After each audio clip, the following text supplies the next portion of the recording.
Hello, I'm Sandy Arnett. On this edition of Commuter Connections, we'll take a look at exciting new bus service for our region. Ravens football is back. We'll show you the best way to all this season's action. MTA has electric vehicle charging stations. We'll show you. And a look at a federal, state, and local partnership with the aim of improving transit and the community. All here on this edition of Commuter Connections.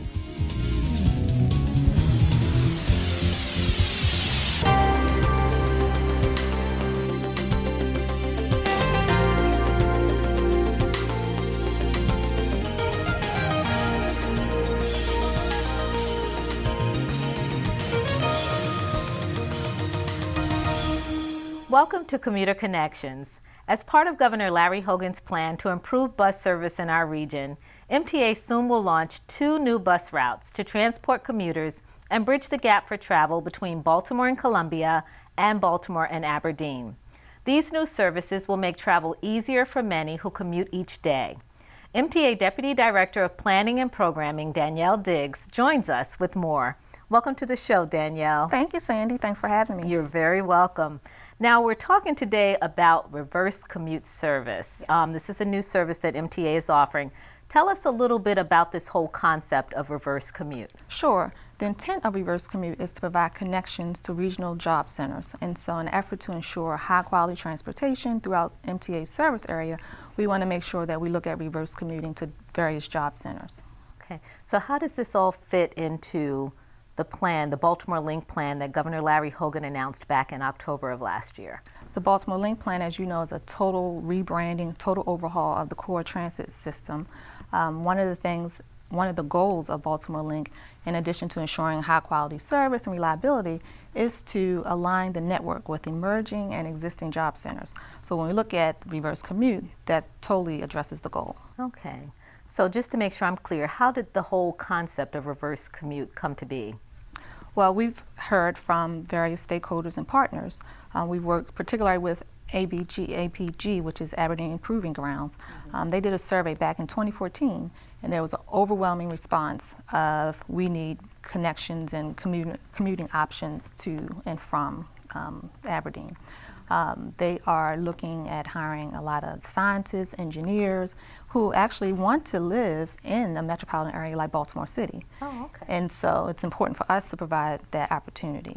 They have over 1,000 employees that live in and around Baltimore City. And so from that feedback, we thought it was important and critical to provide reverse commute. Okay. Makes a lot of sense, and they do have quite a few people that work there. So tell me a little bit. I understand there are 2 new routes. Yes. What are they, and tell me a little bit about Sure. where they'll go. So I'll start with the 320. The 320 is an existing service. It's growing rapidly, so much so that we've added an additional trip, an AM and a PM trip. And the 320 travels from Baltimore through Jessup, Elkridge, all the way to Columbia. And so that'll be implemented soon, September 1st. The next reverse commute we're looking at is the 425, which I mentioned in Aberdeen. That starts in Baltimore, goes through Baltimore County, all the way through Harford County, and ends at the Aberdeen Proving Ground. Oh, wow, okay. And they're right around the corner. You said September 1st, so that's going to be starting real soon. Right. And you all had public hearings recently, right, to talk about Absolutely. the new service? We had 2 public hearings. One was August 19th. That was actually a public hearing on the base at the Aberdeen Proving Ground. The feedback we received was primarily, could we have additional stops? Okay. They liked the service, they thought it was way overdue, but they wanted to have additional stops. We had another one at War Memorial on that 22nd of August. Same type of feedback, that we wanted to have more stops, and one of the other questions came up with the last mile, and they wanted to know about the bicycles and the storage space for bicycles, so things of that sort. Okay. So are you able to bring bikes on commuter buses?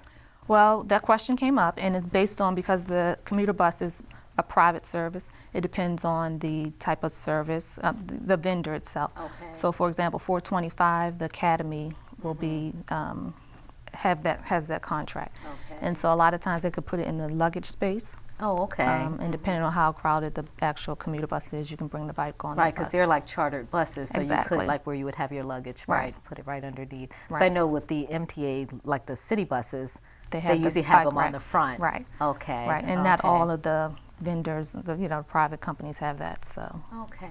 So tell me, I know you mentioned Aberdeen Proving Ground.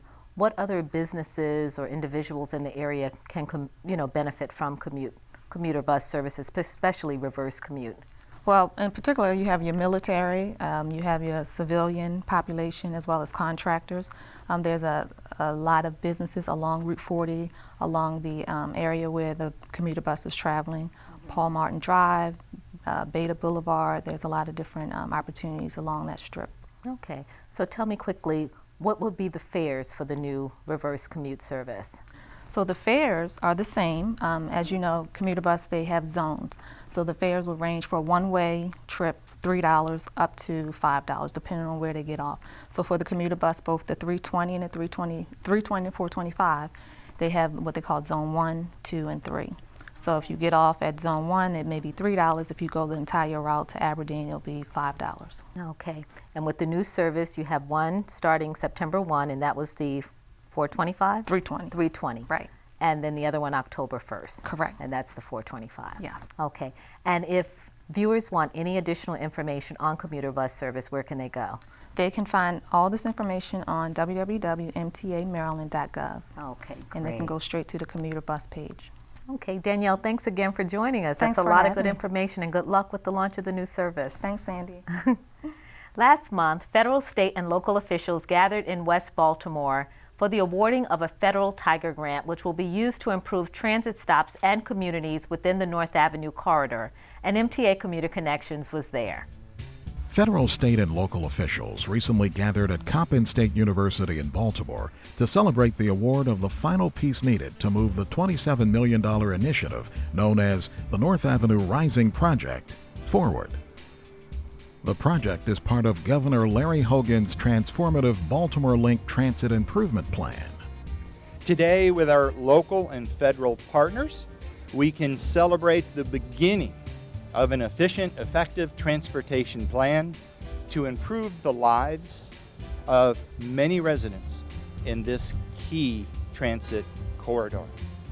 I can tell you part of our mission at MDOT is to link people to life's opportunities. And this project is going to support that along with the rest of Baltimore Link. Revitalization along a 5-mile stretch of North Avenue now will include dedicated bus lanes, transit signal priority, bike facilities, enhancements to light rail and metro subway stations, and improvements at major bus stops, sidewalks, streetscaping, and roadway repaving. The North Avenue Rising will include a number of multimodal investments. There will be improvements to sidewalks, to crosswalks, focused on pedestrian safety, improved lighting, and newly planted trees to line and beautify the streets. Also, investments in key bus stop improvements along North Avenue will provide our MTA customers with more comfortable connections with our transit system. These are just a few of the exciting things that are in store for the North Avenue corridor, and the MTA is excited to be part of all of it. I look forward to working with you to continue to have Baltimore's transit system be safe, efficient, reliable, and provide world-class customer service. This final consideration comes to Maryland in part by a U.S. Department of Transportation $10 million Tiger Grant to the Maryland Department of Transportation and the Maryland Transit Administration. The grant complements $14.7 million in funds committed by the Maryland Department of Transportation, $1.6 million from the U.S. Department of Transportation's Federal Highway Administration, and $1 million from Baltimore City. Sitting on the transportation, there were a number of us who made a decision that we wanted the Tiger Grants to also be a part of our transportation bill. We wanted to take it over and move it into that area. And so we did. And that's why we're able to have this $10 million today to do all the things that we're going to do to North Avenue. North Avenue is a very important corridor. And with all of the players coming together, the state, the local, and the feds, and with our private folks coming in, and at the same time with our colleges and universities, we can make this 5-mile stretch a great stretch. Today's event marks the beginning of a transformation that's long overdue here in Baltimore's North Avenue corridor. Secretary Fox and the rest of us at DOT recognize the real potential that transportation has in shaping communities around the country. by connecting the people who live in these communities to the resources and opportunities they need to thrive and succeed, we have a real chance to make an impact and create developments that are inclusive. This project and projects like this that invest in transportation in our critical urban areas are the things that will help our communities grow. We say we can't, the congressman says we can't forget about those that need transportation. We can't forget about those that need a hand up in general, and those that need us as leaders to stand up and be innovative and thoughtful about the way that we use our government resources to create better opportunities for those who need them the most, and that's what this represents to me. North Avenue had already been identified as a key transit corridor in MTA's $135 million revision of the citywide transit network, Baltimore Link. MTA's second busiest bus line, carrying 4 million passengers annually, runs along the North Avenue corridor, which is one of the very few roadways that connect the MTA's Metro subway and light rail transit systems. This corridor for these future improvements is home to several important Baltimore institutions, including Coppin State University and Maryland Institute College of Art.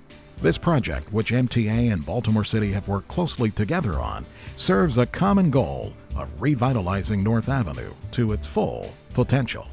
Coming up next, MTA has a winning game plan for getting you to Ravens football at M&T Bank Stadium. That's just ahead. Stay with us.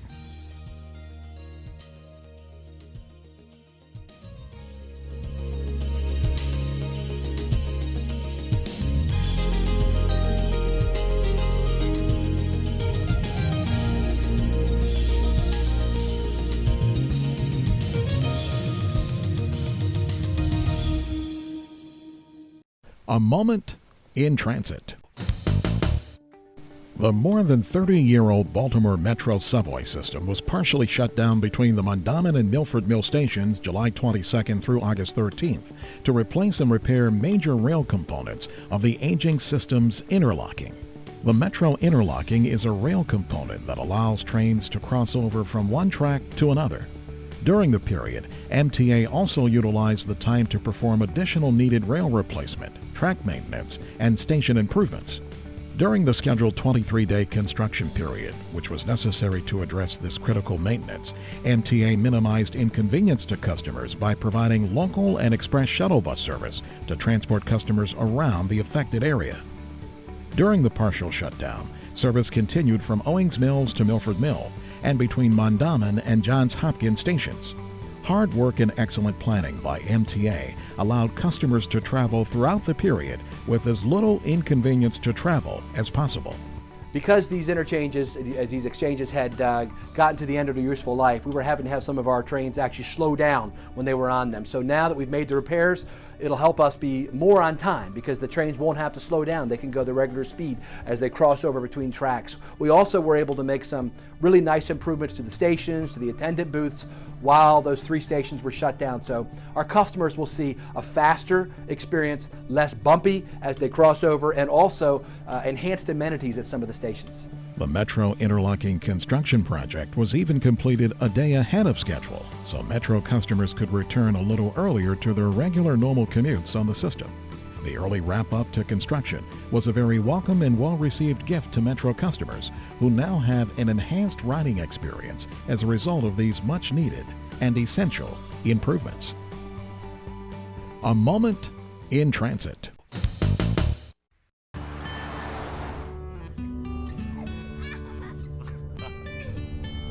They say that when you're facing extreme danger, your life flashes before you.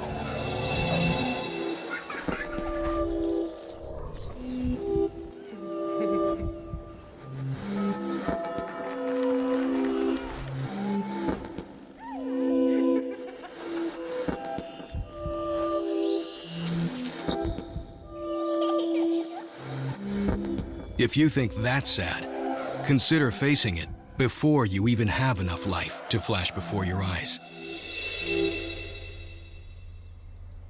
Car crashes are a leading killer of children 1 to 13. Deaths and injuries can be prevented by using the right car seat. Visit safercar.gov/the-right seat to know what is appropriate for each age and size. Ravens football is back. Ravens fans from around the region will be descending on M&T Bank Stadium for all the fun and excitement the season has to offer. But how are they getting there? The director of the MTA Operations Control Center, Tom Drost, recently joined us at M&T Bank Stadium with the winning game plan for transit options. Hi, Tom. Welcome back to Commuter Connections. It's good to have you back on the show. Thanks, Sandy. Appreciate it. Enjoy being here. Thank you. Thank you. So tell me, when is the first regular season home game for the Ravens? The first regular season home game is Sunday, September 11th. So you know I have to ask now, how do you think the Ravens are going to do this season? Do you have any predictions? You know what? I do. I think it's going to be successful, but I want to go ahead and explain why I believe that. Well, here at the MTA, there's 4 goals that we have and we strive for every day.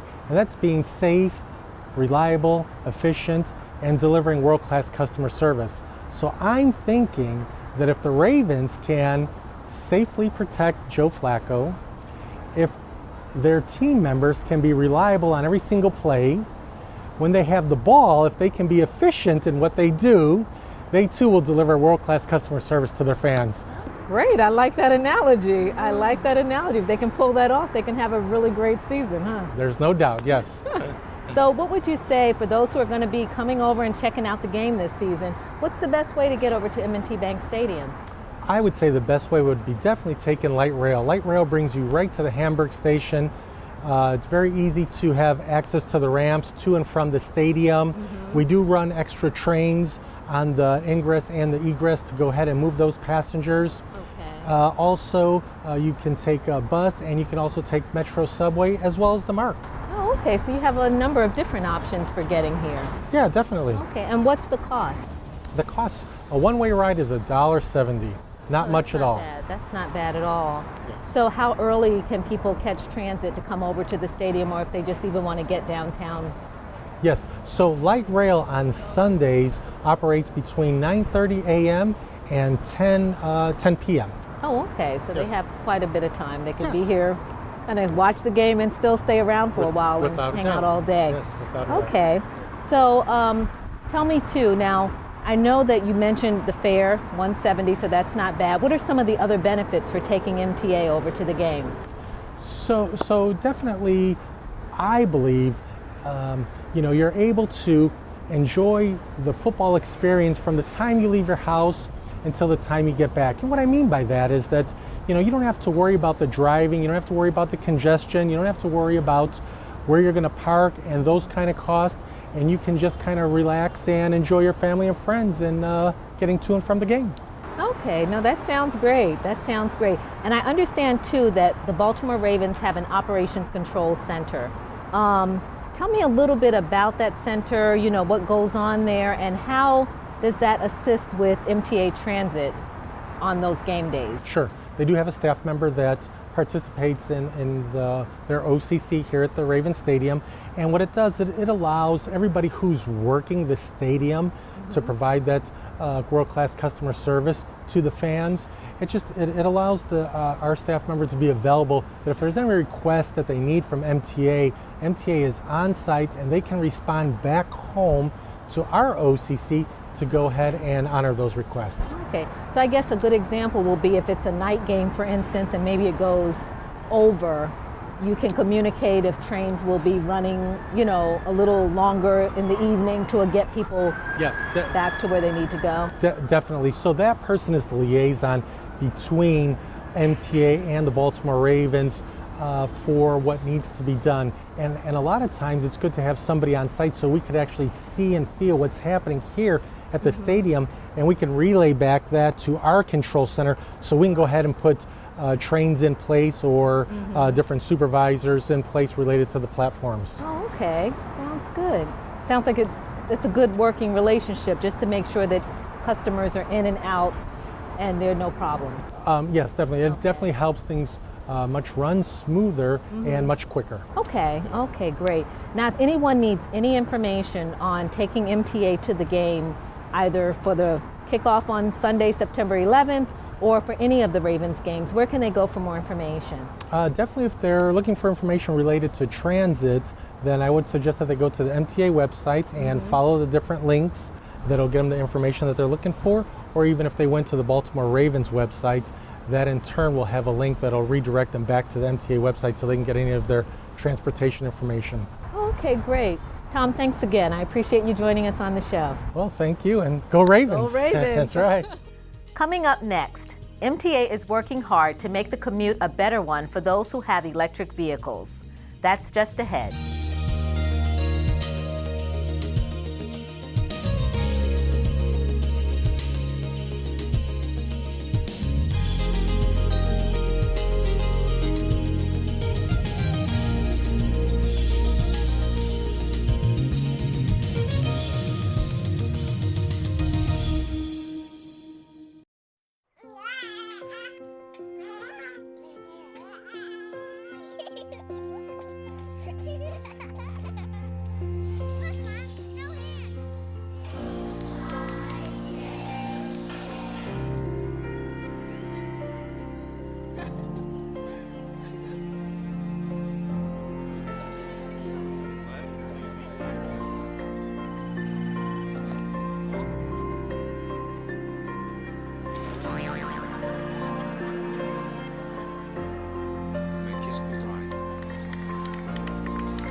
A full life, measured in seats, starts with the right ones early on.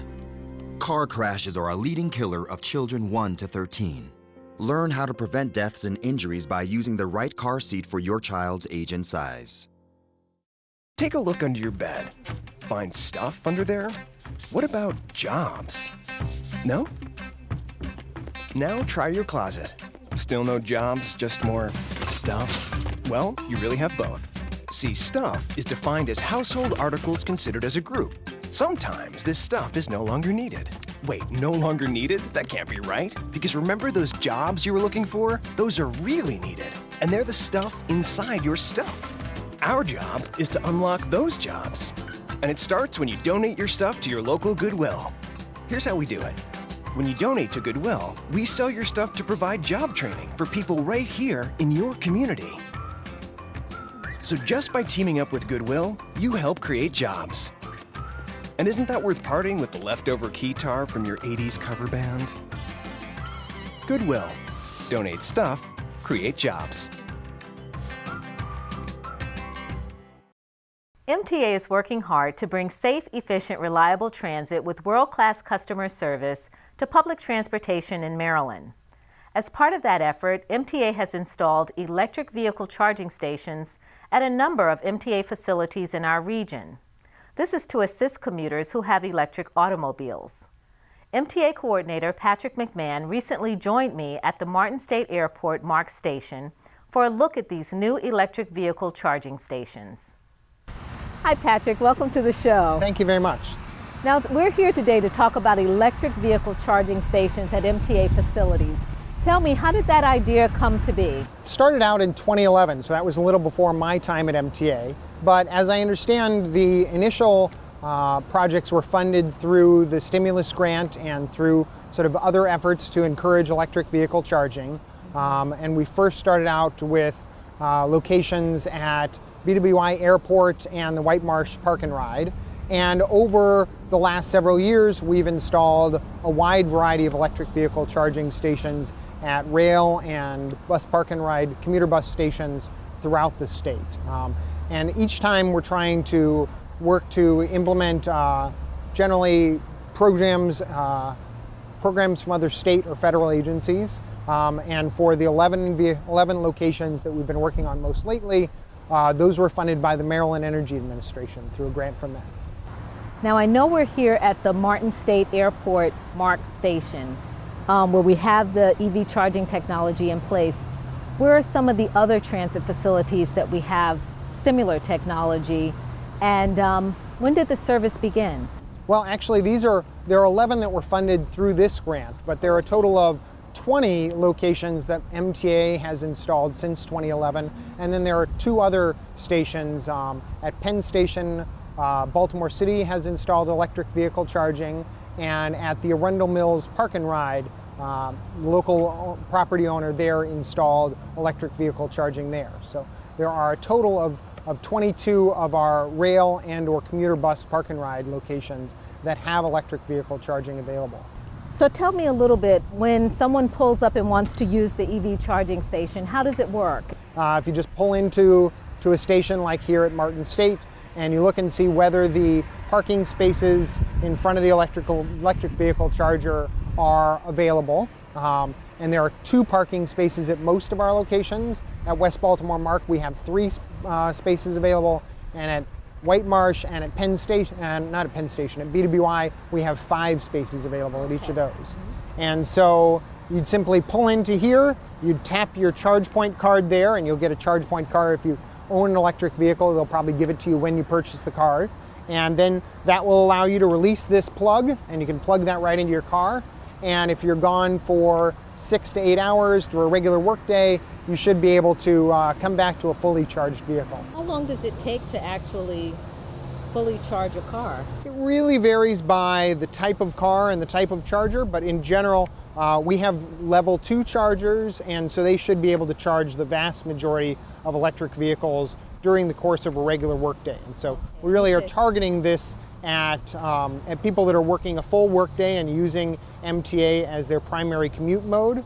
And so they pull in here, they park their car, they charge it during the course of the day, and that should take them, that should fully be able to charge their vehicle in vast majority of cars. So when you say level 2, that's for like 8 hours or more? Yeah, roughly 6 to 8 hours should be able to charge a car. Okay. So what did it take to install these? Like, what's the cost? How much time, did it take to actually get these up and running? The charger itself is one of the costs, and so that runs us, I think, $3,000 to $5,000. The bigger cost is in terms of getting the power from the electrical panel over to this location, making sure we have enough electrical capacity at the panel, and bringing the conduit over here. There's a lot of construction management to make sure you're dealing with electricity. You want to be very safe, and so we do a lot of oversight and management to make sure that construction all goes correctly. Oh, okay. So what's been the public reaction? I mean, what feedback have you heard? Well, I think overall it's been very good. There's still a very limited number of folks that are using electric vehicles. I think it's less than roughly 1% of all vehicles in Maryland are electric vehicles, and so we're trying to use this as a way to both support the people that have electric vehicles and to encourage people who might not have an electric vehicle to consider it and to see it as an option, and to know that if you're riding transit, you can also use an electric vehicle to get there. And so it's been a very positive response from electric vehicle owners, and I think from other folks who've seen that electric vehicles could fit within their regular transportation use. And it's always nice because you get parking right up front, right? It really varies by the location. It depends on where the power is, and so so here it's very close to the platform. At other locations, Halethorpe, it's a little more distant. We've also tried to make sure that we're trying to limit the extent that we're taking away parking spaces from other users. Oh, okay. So if someone wants to get more information, where can they go? There's a couple of different pieces. One is we have a map on the MTA website that has a map that shows where all of the electric vehicle charging locations are at MTA facilities. There's also a nonprofit that has a website called marylandev.org, and that has a lot of information about electric vehicle charging in Maryland. Oh, okay, wonderful. Well, this is good to hear. Thank you so much for joining us. Great. I appreciate it. Thank you. We've come to the end of another Commuter Connections program. Thanks for joining us. We'll see you next time. Take care.